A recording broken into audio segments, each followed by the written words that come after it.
नाना किराम से गुजारिश करूंगा कि वो आगे तशरीफ लाएं।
अपनी आँखों से स्कूल और मदरसे के स्टाफ की मेहनत देख रहे हैं कि किस तरीके से बच्चों को तैयार किया गया है और यहाँ तक पहुँचाया गया है। आप अपनी आँखों से उसका मुशाहिदा कर रहे हैं।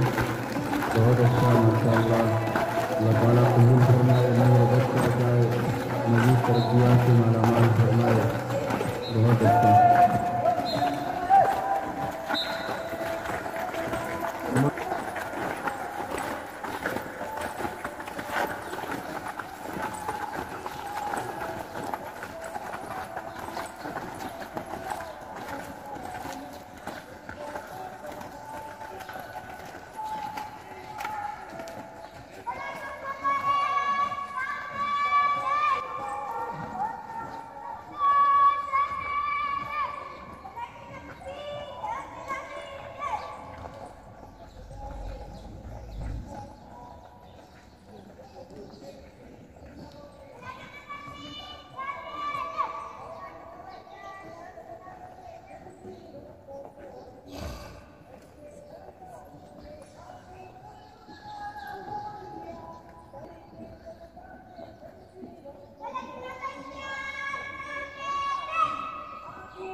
अपनी गैरत बदले पाए हम जिंदा कौम है, कर्ज अमल से ये दिखलाए हम जिंदा कौम है, दुनिया को बदलाए हम जिंदा कौम है, कर्ज अमल से ये दिखलाए हम जिंदा कौम है, दुनिया को बदलाए हम जिंदा कौम है, कर्ज अमल से ये दिखलाए हम जिंदा कौम है।